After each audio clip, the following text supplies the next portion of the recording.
So I want you to picture the Seychelles. Oh, yeah. Paradise. Right. You're probably seeing like impossible white sand beaches, those iconic smooth granite boulders. Turquoise water stretching out forever. Exactly. Honeymooners, luxury eco resorts, just total paradise. Yeah, that's the postcard view. But what you aren't seeing, and what we're getting into in today's deep dive, is a country that imports nearly 155% of its gross domestic product. Which is just a wild statistic. It is a country that relies almost entirely on foreign cash just to, keep the lights on, and one that watched its economy violently crash by almost 12% in a single year. Yeah.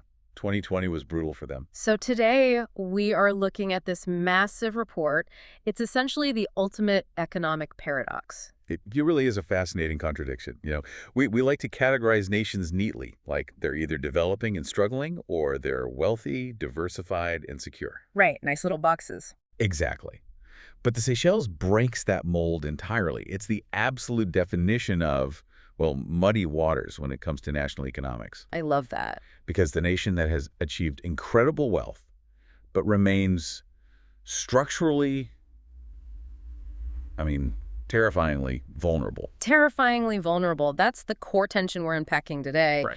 So, the Seychelles is one of the very few African nations to actually break out and cross the threshold into the high-income bracket. Yeah, they really stand out in the region.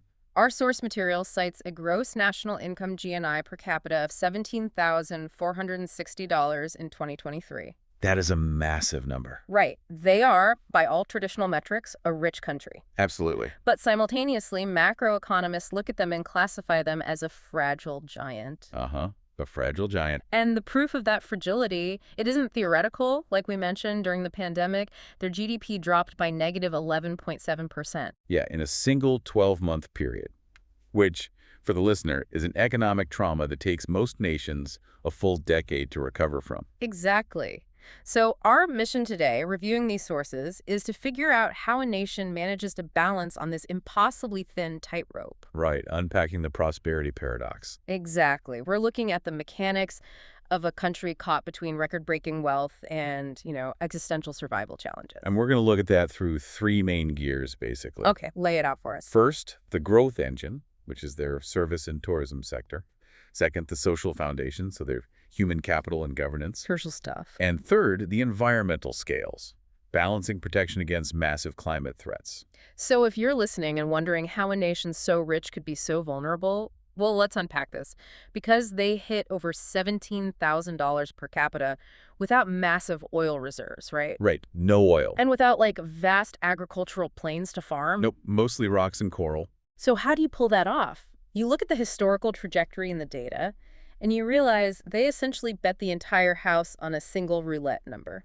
Global tourism. Global tourism. Yeah, and to understand the scale of that bet, you really have to look at the climb, because it's breathtaking. Yeah. Let's rewind to 1990. Okay, 1990. The GNI per capita back then was a mere $1,760. Wow, from 1,700 to over 17,000. Exactly, a tenfold increase.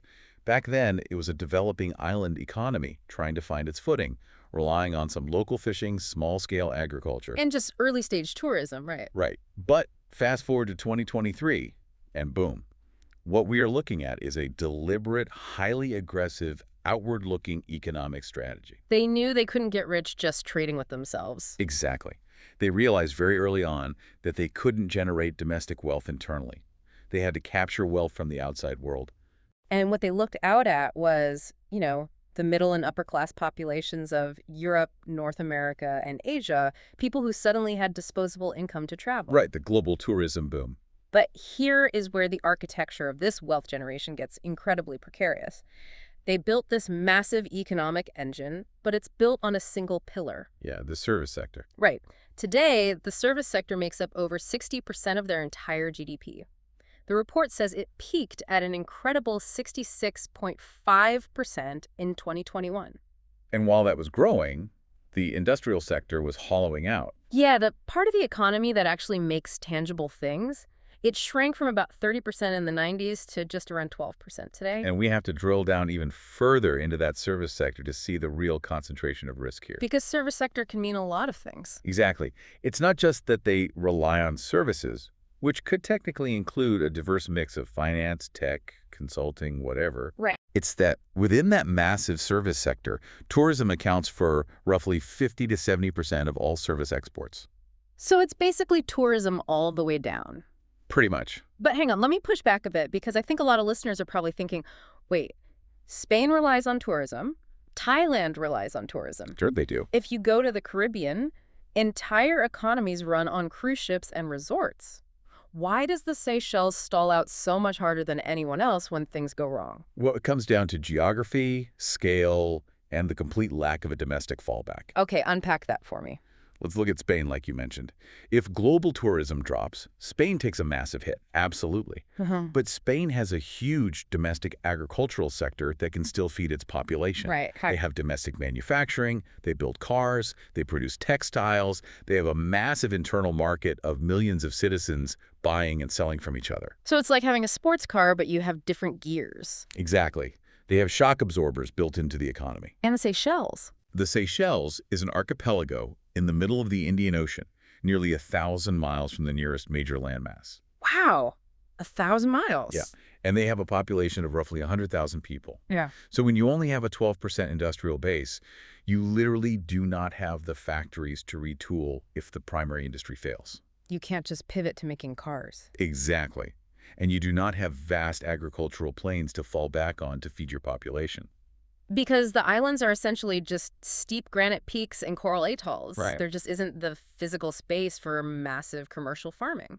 Right. So this creates what economists call a structural singularity. Structural singularity. I like that term. It means your entire domestic prosperity is entirely at the mercy of global shocks that you have absolutely zero control over. So when 2020 hit, The global tourism machine simply turned off.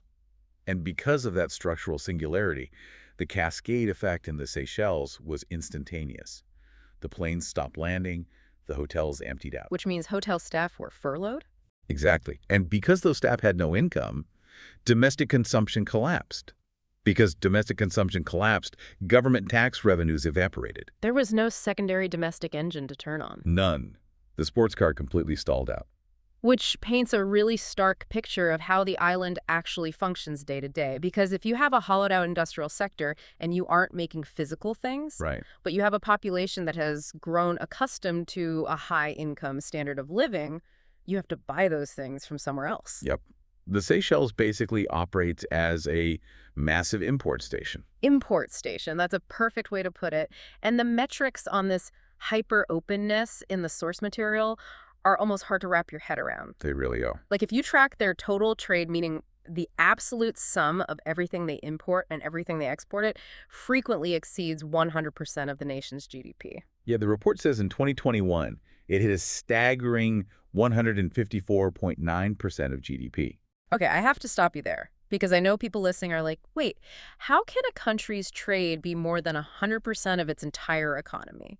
That math doesn't make intuitive sense. Right. It sounds impossible until you break down how gross domestic product is calculated versus how gross trade volume is measured. Okay, break it down for us. So GDP measures the final value added within a country's borders. Value added, right? But trade volume simply measures the sheer monetary value of stuff crossing the border, both in and out. Ah, it's like, okay, think of it like living in a luxury hotel suite where you have no kitchen.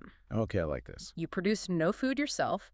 Everything you consume, every bottle of water, every meal, the soap in the back room comes via room service from the outside. Exactly. So your import volume is massive compared to what you actually produce inside the room. That's a great analogy. The Seychelles is intensely integrated into global supply chains, but adds relatively little domestic value to physical goods. Because they're just consuming them? Right.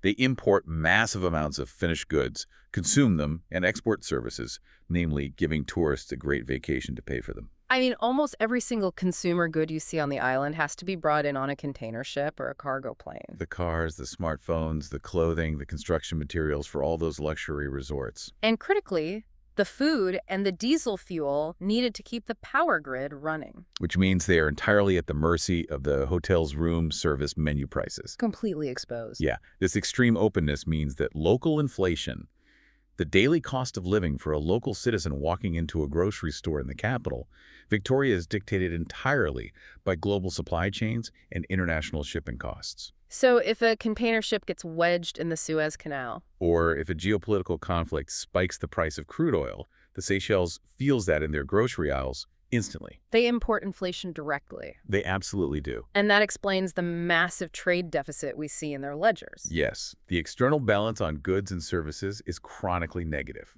The report had it sitting at negative 19% in 2021. Right, they're physically buying way more stuff than they are selling. But here's the piece of the puzzle that really, kept me up at night reading this. What's that? If you are constantly running a 19% deficit, if you are importing absolutely everything to survive, and your single economic engine stalled out violently during the pandemic, how does the country not just go bankrupt?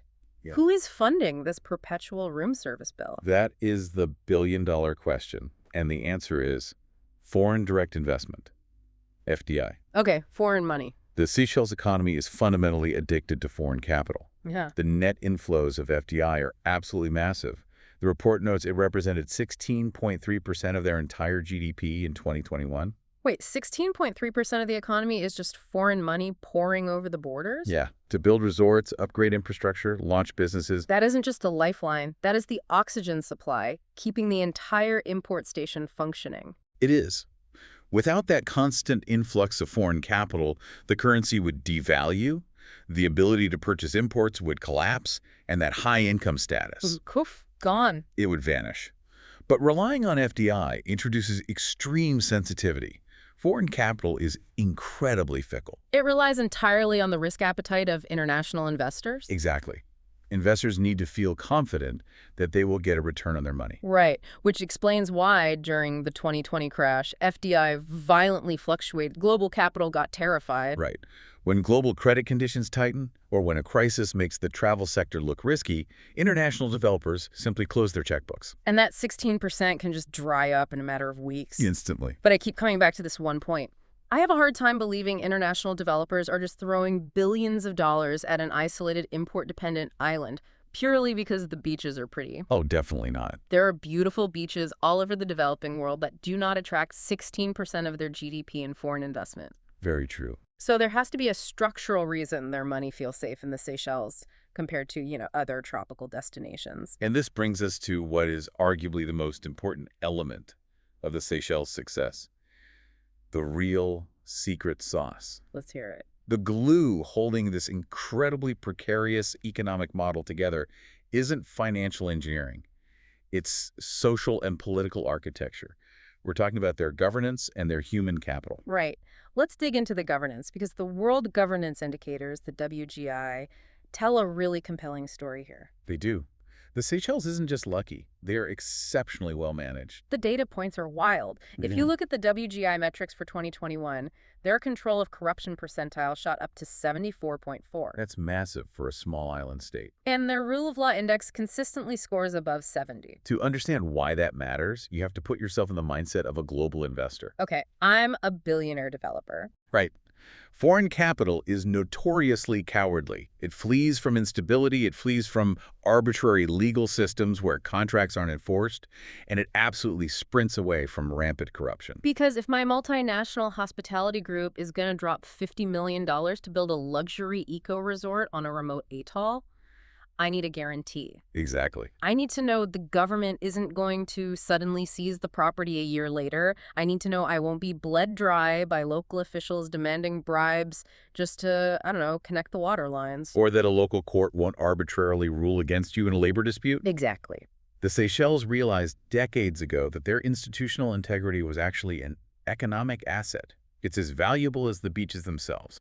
By maintaining stringent governance, enforcing contracts reliably, and actively cracking down on corruption, they created a safe harbor for global capital. It's an institutional premium. An institutional premium. That's Yeah. exactly what it is. Investors are willing to take on the geographic risks of being in the middle of the ocean and the economic risks of relying on imported fuel purely because the political risk is so incredibly low.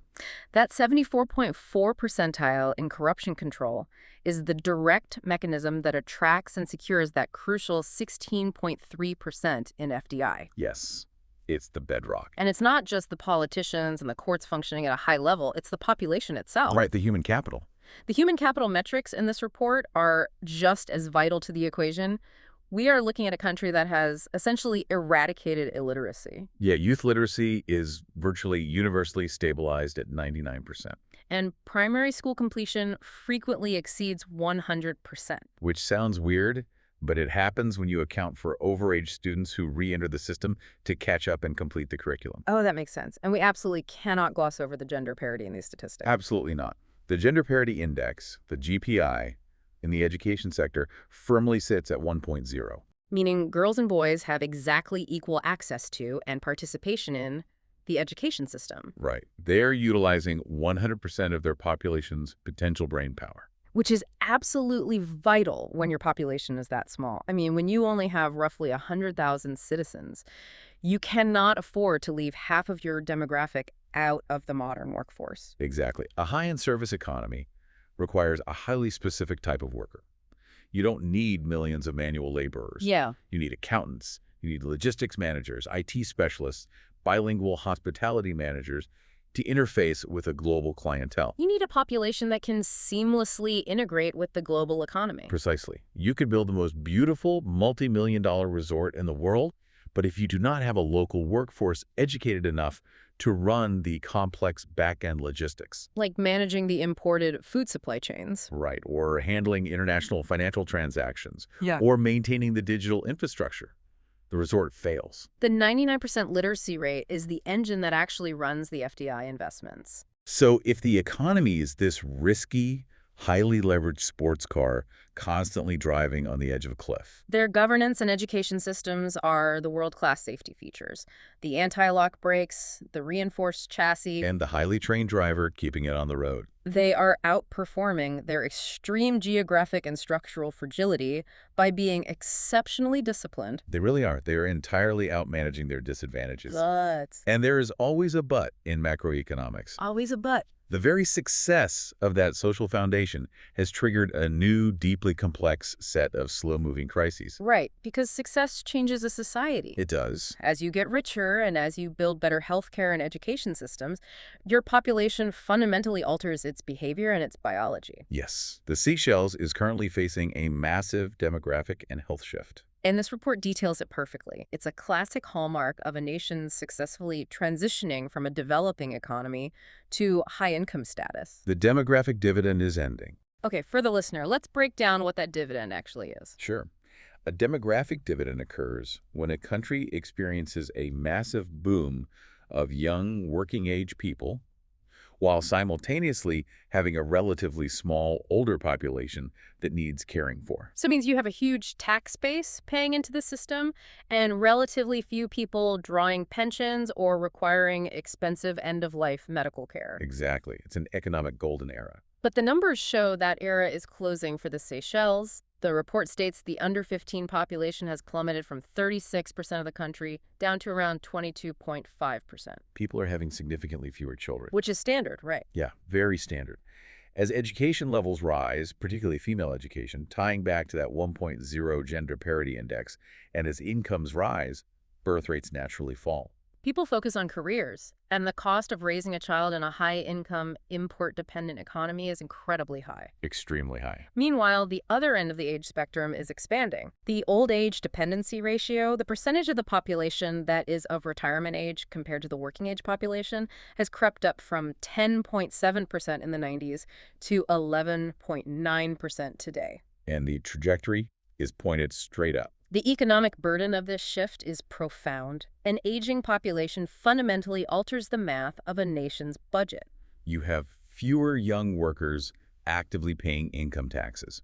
While simultaneously you have a growing cohort of retirees drawing on state pensions and requiring increasingly complex, expensive medical care. And speaking of medical care, we have to talk about the epidemiological transition because this part of the report blew my mind. Oh yeah, it's fascinating. So they've been incredibly successful in one specific regard, Life expectancy has risen to a very respectable 73.5 years. That's great. It is. They effectively beat back the infectious diseases that plague a lot of developing nations.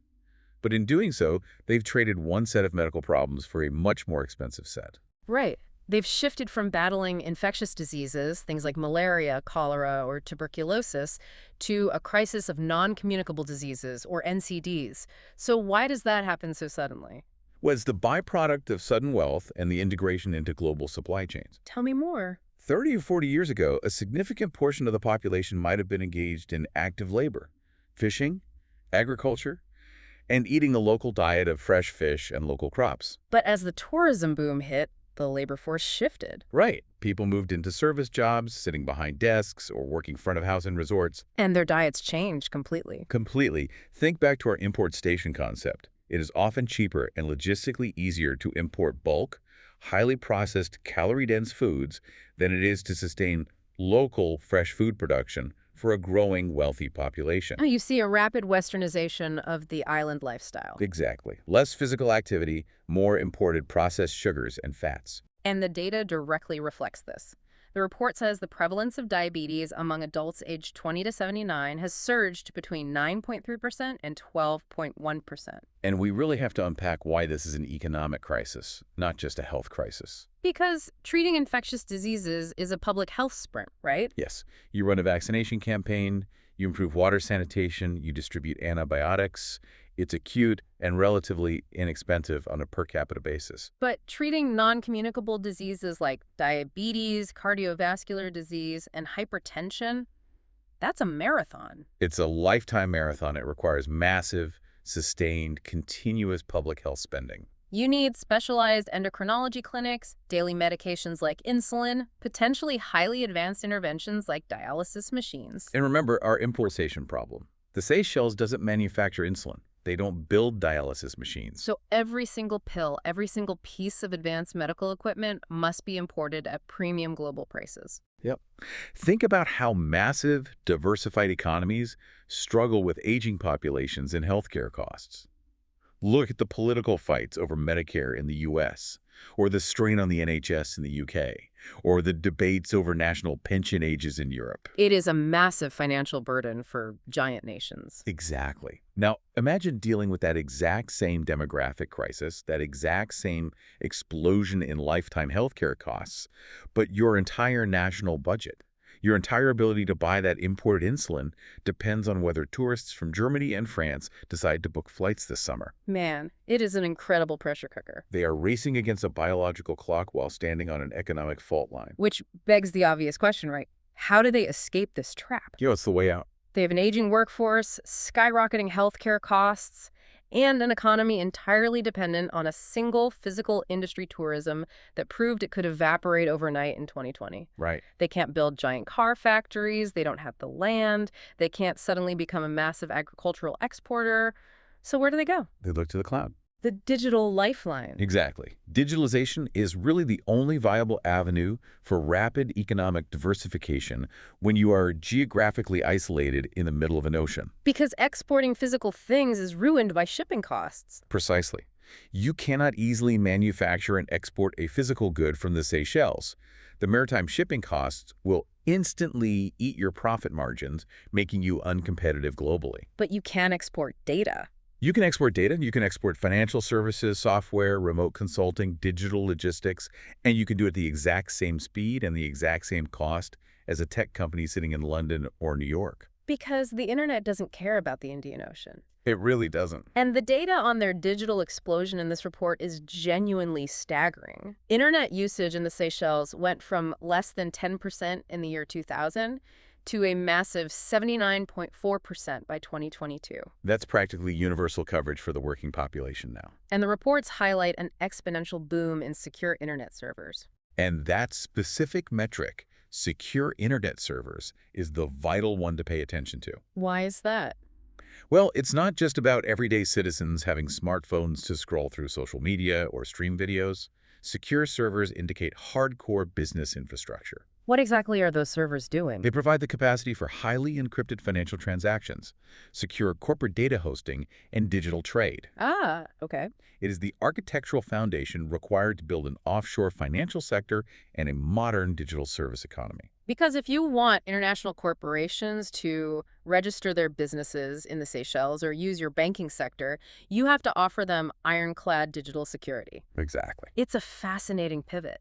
They are trying to conquer the geographic isolation of the physical ocean by diving headfirst into the digital ocean. If you can't move people or goods efficiently, you move bytes. And it capitalizes perfectly on the social foundation we spent so much time discussing. How so? Well, you can only pivot to a digital knowledge economy if you have a 99% literate, highly educated workforce. Oh, absolutely. And crucially, you can only attract global offshore finance if you have that 74.4 percentile in corruption control. Right, because international corporations will only route their data and their finances through your servers if they trust your legal framework to protect their assets. It sounds like the perfect escape hatch, a brilliant way to build a second gear for the sports car so they aren't entirely reliant on tourism. It is. But Yeah. as you look at all this incredible progress, the digital servers, the offshore bank accounts, the luxury eco-resorts, the world-class education, you hit a terrifying physical wall. Yeah, the physical reality. Because all of that human achievement doesn't matter if the physical ground beneath it simply disappears. We have to talk about the ultimate threat. Yes.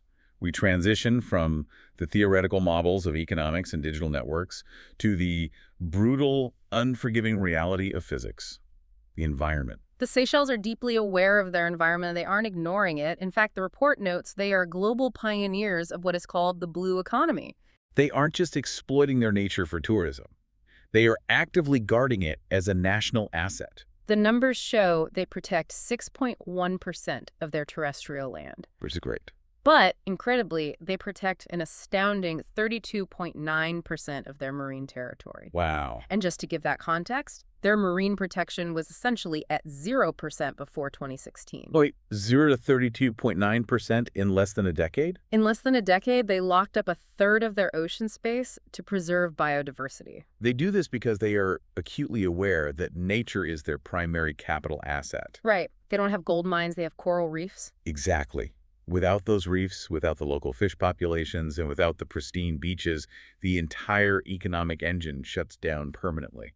So their environmentalism isn't just altruism, it's a hard-nosed economic survival strategy. It's pure economics. But despite being these incredible environmental guardians, despite doing everything right to protect their local ecosystem, they are facing a terrifying metric. The sea level. Roughly 15.2% of their rural population and 13.2% of their urban population live in areas that are less than 5 meters above sea level. 5 meters. That is absolutely nothing when you factor in global sea level rise and the increasing severity of oceanic storm surges. And it's not just empty beaches in that 5-meter danger zone. If you map it out, it is the international airport. Oh, wow. It is the main economic hubs in Victoria. It is the vast majority of that billion-dollar tourism infrastructure, the power grids, the desalination plants, the roads connecting the resorts. This is where the prosperity paradox hits its absolute peak. No amount of high gross national income, no amount of secure internet servers, and no amount of brilliant governance can alter the physics of thermal expansion in the oceans and melting polar ice caps. The very beaches that draw the tourists, the very coastline that generates their wealth, is actively physically being erased by the ocean. It really highlights the ultimate global injustice of climate change. It really does. You have a nation here that protects nearly a third of its ocean. A nation whose carbon emissions on a global scale are practically a rounding error. I mean, they emit almost nothing. They emit almost nothing. They are protecting everything they can, and yet they are the ones paying the ultimate physical price for the rest of the industrialized world's carbon addiction. It's tragic. How does a country even begin to price that kind of existential threat into their economic future? It is the defining injustice of our era. The countries that contributed the least to the atmospheric carbon are bearing the most immediate, devastating physical costs. And for the Seychelles, they can't simply pack up and move inland. No. They are granite and coral islands, There isn't a vast continental interior to retreat to. They have to build resilience right where the water meets the land. Okay, so let's pull all these threads together from the report. Let's do a SWOT analysis, basically. Yeah, let's look at their overall position. We've looked at the massive wealth generated by tourism, Their strength, the extreme vulnerability of the import station, a major weakness. the saving grace of their institutional governance, Another huge strength. the ticking clock of their aging demographics and healthcare costs, A creeping threat. and this literal rising tide threatening to swallow it all. The ultimate threat. So when you look at it, it really comes down to a race between their institutional strengths and their geographic weaknesses. What is the blueprint for their survival? To survive, they have to aggressively monetize their strengths to defend against their weaknesses. And one of the most innovative ways they are doing this is through a financial instrument known as blue bonds. I really want to dig into this because blue bonds are fascinating. How exactly do you monetize a coral reef to pay for a seawall? It requires some brilliant financial engineering. So a blue bond is essentially an innovative ocean conservation financing mechanism. Okay. Typically, when a country needs money, they issue a standard government bond. They borrow money from investors and promise to pay it back with interest. Sure, standard finance. But with a blue bond, the proceeds of the debt are legally bound to be spent exclusively on marine conservation and sustainable fisheries But why would an investor accept that restriction? because of the structure around it. It operates almost like a debt-for-nature swap. International philanthropic organizations or global bodies like the World Bank will often step in and provide a guarantee on the bond. Oh, or they subsidize the interest rate. Exactly. So the Seychelles gets to borrow millions of dollars at a significantly lower interest rate than they would normally qualify for. Ah, so they get cheap capital. Very cheap capital to fund local sustainable fisheries, protect their reefs, and build climate defenses. And the investors get a reliable return backed by international guarantees. And the global community gets guaranteed marine conservation. It's a win-win-win. It's a way for the Seychelles to leverage their reputation as environmental guardians into actual hard currency to fund their climate defenses. Which they desperately need because their threats are existential. The climate-driven coastal erosion is literally eating the physical footprint of the country. And as 2020 showed us, global economic downturns threaten to crush their single-gear tourism engine at any moment. Which means the ultimate takeaway from this report, the path forward for the Seychelles, requires a fundamental paradigm shift in how they view their own success. Yes. For decades, the goal for policymakers was simply achieve a higher GNI. Right. Grow the economy, increase the per capita income, look at the $17,000 number, and celebrate. But that metric is no longer sufficient. Because what good is $17,000 per capita if your international airport is underwater? Precisely. The new metric of national success has to be resilience. Resilience. Every single economic decision must be viewed through the lens of survivability. They must aggressively decentralize their economy. The digital services push into the cloud is a great start. But they also need to look at marine biotechnology, right? Yes, using their vast protected ocean space, not just for scuba diving tourists, but for sustainable medical or agricultural research. And they have to physically harden the country.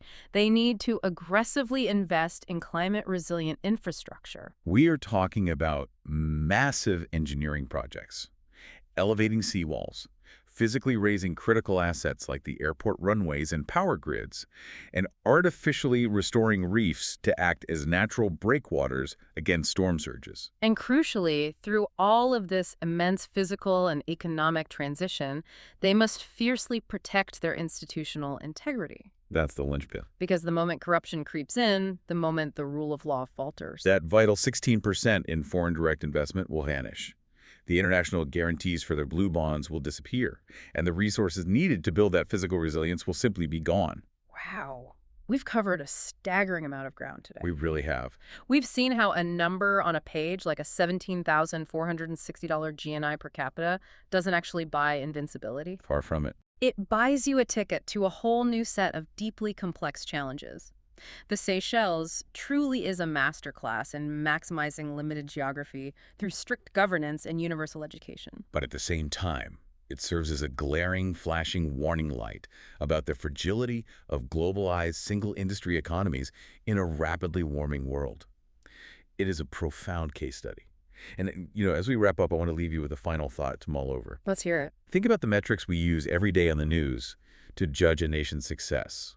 We constantly praise high gross domestic product. We cheer for rising per capita income. We look at the stock market. Right, it's all about wealth. But as we look at the reality of the Seychelles, it raises a vital question for all of us, no matter where we live.